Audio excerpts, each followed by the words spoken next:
اعوذ باللہ من الشیطان الرجیم بسم اللہ الرحمن الرحیم السلام علیکم ورحمۃ اللہ وبرکاتہ۔ اللہ تعالیٰ کا بے حد فضل و احسان ہے کہ رمضان المبارک کا مہینہ ہماری زندگیوں میں ایک بار پھر اپنی تمام رحمتوں، برکتوں اور فضلوں کے ساتھ آیا ہے۔ اللہ تعالیٰ ہم سب کو اس مبارک مہینے سے حت الوسع مستفید ہونے کی توفیق و سعادت عطا فرمائے، آمین یا ارحم الراحمین۔ آج کے درس میں خاکسار آپ کی خدمت میں اعتکاف اور اس کے پس منظر کے تعلق سے چند باتیں عرض کرنے کی کوشش کرے گا۔ وما توفیقی الا باللہ العلی العظیم۔ قرآن کریم میں اللہ تعالیٰ نے انسانی زندگی کا مقصد اپنی عبادت قرار دیا ہے، جیسا کہ فرمایا وما خلقت الجن والانس الا لیعبدون۔ اور چونکہ انسان اپنے ناقص عقل اور علم کی وجہ سے خدا تعالیٰ کی عبادت کے تقاضوں کا احاطہ نہیں کر سکتا، اس لیے یہ دعا بھی اللہ تعالیٰ نے سکھا دیا کہ ایاک نعبد و ایاک نستعین، کہ اے ہمارے رب، ہم تیری ہی عبادت کرتے ہیں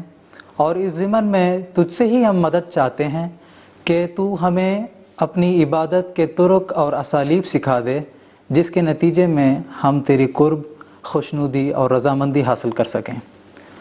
چنانچہ اللہ تعالیٰ نے مومنین پر رمضان کے روزے فرض کر دیے اور قرب الہی کا دروازہ کھول دیا۔ رمضان المبارک کو نبی کریم صلی اللہ علیہ وسلم نے 3 مختلف مراحل میں تقسیم کیا ہے اور فرمایا اولھا رحمتن، کہ رمضان المبارک اس کا پہلا عشرہ مومنین کے لیے رحمت ہے، ووسطھا مغفرتن، اور اس کا درمیانی عشرہ مغفرت کا باعث بنتا ہے، وآخرھا عتق من النار، اور اس کا آخری عشرہ جبکہ روزے دار اپنے مجاہدات اور کوششوں میں عروج تک پہنچا ہوتا ہے، اس کو عتق من النار یعنی آگ اور جہنم سے بچنے کا ذریعہ بتایا ہے۔ چنانچہ نبی کریم صلی اللہ علیہ وسلم نے اس آخری عشرے کے لیے بعض خصوصی نفلی عبادت کا بھی امت کو اس کی طرف توجہ دلائی ہے، جن میں سے ایک اہم نفلی عبادت اعتکاف ہے۔ اعتکاف کے لغوی معنی کسی جگہ بند ہو جانے یا ٹھہرے رہنے کے ہوتے ہیں۔ اسلامی اصطلاح میں اعتکاف کا مطلب اللبث فی المسجد مع الصوم و نیت الاعتکاف، یعنی عبادت کی نیت سے روزہ رکھ کر مسجد میں ٹھہرنے کا نام اعتکاف ہے۔ جس طرح روزوں کے متعلق اللہ تعالیٰ نے یہ فرمایا ہے کہ تم پر روزوں کا رکھنا اسی طرح فرض کیا گیا ہے جس طرح تم سے پہلے اقوام کے لوگوں پر فرض کیے گئے تھے، اسی طرح اعتکاف کا بھی وجود پہلی اقوام میں ہمیں نظر آتا ہے۔ چنانچہ اللہ تعالیٰ نے قرآن کریم میں حضرت ابراہیم اور اسماعیل علیہ السلام کو یہ ہدایت دیتے ہوئے فرمایا ہے وَأَعِدْنَا إِلَىٰ إِبْرَاهِيمَ وَإِسْمَاعِيلَ أَن طَهِّرَ بَيْتِيَ لِلطَّائِفِينَ وَالْعَاكِفِينَ وَرُكَّعِ السُّجُودِ، سورۃ البقرہ آیت 126، کہ ہم نے ابراہیم اور اسماعیل علیہ السلام کو تاکیدی حکم دیا تھا کہ میرے گھر یعنی خانہ کعبہ کو طواف کرنے والوں اور اعتکاف کرنے والوں اور رکوع کرنے والوں اور سجدہ کرنے والوں کے لیے پاک اور صاف رکھو۔ اسی طرح حضرت مریم علیہ السلام کے تعلق سے بھی قرآن مجید میں ذکر ملتا ہے کہ وہ اعتکاف کرتی تھیں، جیسا کہ اللہ تعالیٰ قرآن کریم میں فرماتا ہے وَاذْكُرْ فِي الْكِتَابِ مَرْيَمَ إِذِ انتَبَذَتْ مِنْ أَهْلِهَا مَكَانًا شَرْقِيًّا فَاتَّخَذَتْ مِنْ دُونِهِمْ حِجَابًا، سورۃ مریم آیت 17 اور 18۔ یعنی حضرت مریم علیہ السلام کچھ عرصہ کے لیے اپنے رشتہ داروں کو چھوڑ کر عبادت کی خاطر ایک الگ تھلگ مقام کی طرف چلی گئی تھیں، جہاں انہیں ایک عظیم الشان فرزند کی بشارت ملی تھی۔ اسی طرح ہندوؤں اور بدھ مذہب کے پیروکاروں میں بھی اعتکاف کا وجود پایا جاتا ہے۔ نبی کریم صلی اللہ علیہ وسلم نے بھی دعوی نبوت سے قبل غار حرا میں گوشہ نشینی اختیار کرتے تھے اور تنہا اپنے رب کریم کی عبادت میں مشغول رہتے تھے۔ غرض دیگر اقوام میں اعتکاف کا مسئلہ افراط و تفرید کا شکار ہے۔ اسلام اور بانی اسلام حضرت محمد مصطفیٰ صلی اللہ علیہ وسلم نے اپنے عملی نمونے سے اعتکاف کو کامل شکل عطا فرمایا اور امت کو بھی اس نفلی عبادت کی بجاوری کی طرف خصوصی توجہ دلائی۔ چنانچہ حدیث شریف میں آتا ہے عن عائشہ رضی اللہ تعالی عنہا زوج النبی صلی اللہ علیہ وسلم ان النبی صلی اللہ علیہ وسلم كان يعتكف العشر الاواخر من رمضان حتى توفاه اللہ ثم اعتكف ازواجه من بعده۔ حضرت عائشہ صدیقہ رضی اللہ تعالی عنہا بیان کرتی ہیں کہ حضرت صلی اللہ علیہ وسلم رمضان المبارک کے آخری عشرے میں اعتکاف کیا کرتے تھے اور آپ کا یہی معمول وفات تک رہا۔ اس کے بعد آپ کی ازواج مطہرات بھی ان دنوں میں اعتکاف کرتی تھیں۔ نبی اکرم صلی اللہ علیہ وسلم نے اس نفلی عبادت یعنی اعتکاف کے لیے جو وقت کا انتخاب کیا ہے وہ رمضان المبارک کا آخری عشرہ ہے۔ جب احادیث میں ہم اس کی حکمت کو تلاش کرتے ہیں تو معلوم ہوتا ہے کہ نبی کریم صلی اللہ علیہ وسلم نے رمضان المبارک کے بابرکت مہینے کو سید الشہور قرار دیا ہے اور یہ اللہ تعالیٰ کا مہینہ ہے۔ اس مہینے کے استقبال کے لیے نہ صرف دنیا میں تیاری کی جاتی ہے بلکہ جنت کو بھی سنوارا جاتا ہے، جس کی طرف حدیث شریف میں اشارہ ملتا ہے، جیسے کہ نبی کریم صلی اللہ علیہ وسلم نے فرمایا کہ رمضان کا مہینہ آتا ہے تو جنتیں سنواری جاتی ہیں، وغلقت ابواب النار، اور جہنم کے دروازے بند کر دیے جاتے ہیں، وصفدت الشیاطین، اور شیطان کو جکڑ دیا جاتا ہے۔ نیز مجمع الزوانید میں لکھا ہے کہ نبی اکرم صلی اللہ علیہ وسلم نے فرمایا ہے کہ رمضان کا خاص خیال رکھو کیونکہ یہ اللہ تعالیٰ کا مہینہ ہے جو بڑی برکت والا اور بلند شان والا ہے۔ اس نے تمہارے لیے 11 ماہ چھوڑ دیے ہیں جن میں تم کھاتے ہو اور پیتے ہو اور ہر قسم کی لذات حاصل کرتے ہو، مگر اس نے اپنے لیے ایک مہینہ کو خاص کر لیا ہے۔ چنانچہ رمضان ہی سب سے بابرکت مہینہ ہے اور اس نفلی عبادت کے لیے سب سے زیادہ موزوں مہینہ ہے۔ اس مہینے میں بھی نبی کریم صلی اللہ علیہ وسلم نے اعتکاف کے لیے آخری عشرہ کا باذنہ تعالی انتخاب فرمایا ہے، اور خود حضور اقدس صلی اللہ علیہ وسلم نے ہمیں اس کی حکمت بھی سمجھا دی ہے۔ چنانچہ حدیث شریف میں آتا ہے کہ حضور صلی اللہ علیہ وسلم نے فرمایا یغفر لهم فی آخر لیلۃ قیل یا رسول اللہ اہی لیلۃ القدر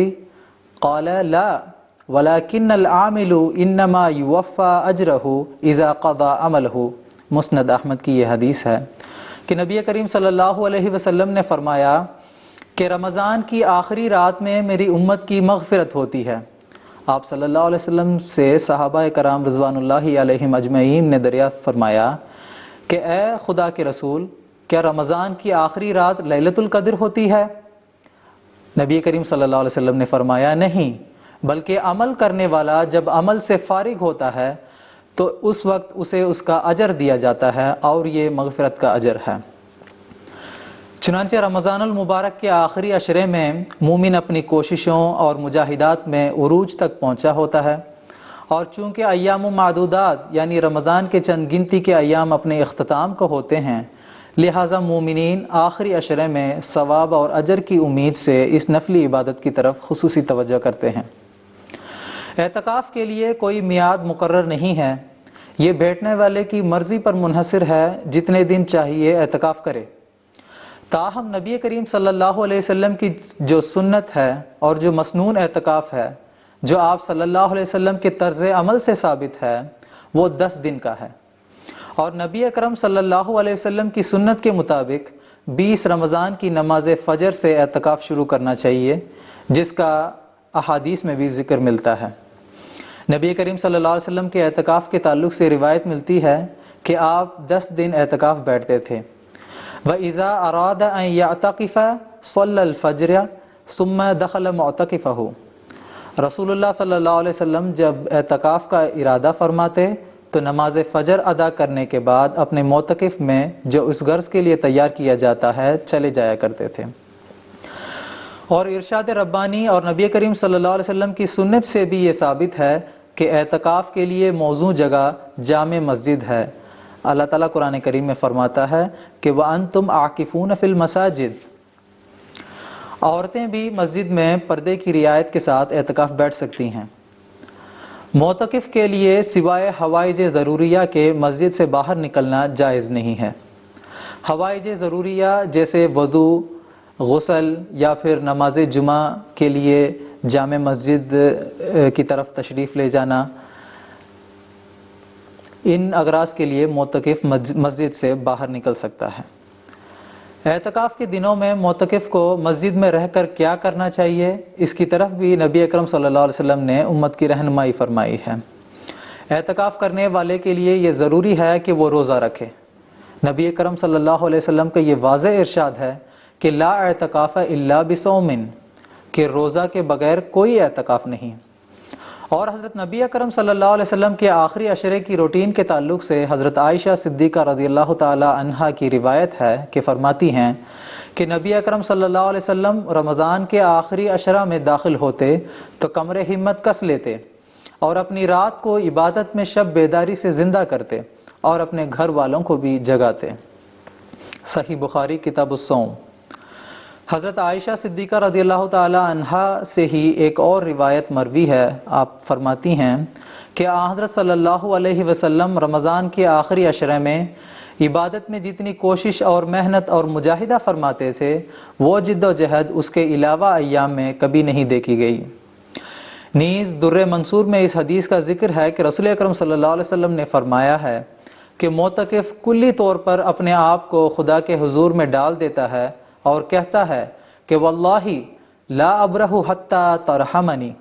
کہ اے خدا مجھے تیری ہی قسم میں یہاں سے نہیں ہٹوں گا یہاں تک کہ تو مجھ پر رحم فرمائے۔ پس رمضان کے مہینے میں روزے دار جس قدر نیکیاں بجا لاتا ہے، جیسے تلاوت قرآن کریم، صدقہ و خیرات، نوافل کی ادائیگی، دعا، تو معتکف رمضان کے آخری عشرے میں ان نیکیوں میں مزید بہتری پیدا کرتا ہے اور ان کو مزید سنوار کر ادا کرنے کی کوشش کرتا ہے اور توبہ و استغفار کرتا ہے اور مکمل خشوع و خضوع کے ساتھ اپنے رب کریم سے بخشش طلب کرتا ہے۔ اسی طرح ایک موقع پر حضور اقدس صلی اللہ علیہ وسلم نے معتکف کی کیفیت کے تعلق سے فرمایا ولا يتکلم الا بخیر ویکرہ لہ الصمت لأن صوم الصمت لیس بقربۃ۔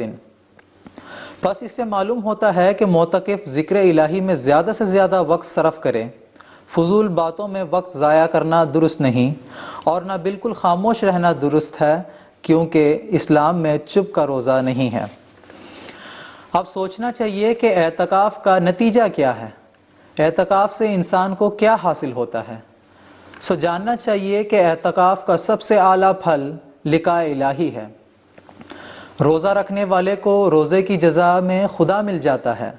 اور رمضان کے آخری عشرہ میں نبی کریم صلی اللہ علیہ وسلم نے لیلۃ القدر کی امت کو خوشخبری عطا فرمائی ہے جو 1000 مہینوں سے بہتر ہے۔ اس آخری عشرے میں لقاء الہی اور دیدار الہی ہوتا ہے، اور اعتکاف ایک ٹریننگ پیریڈ ہے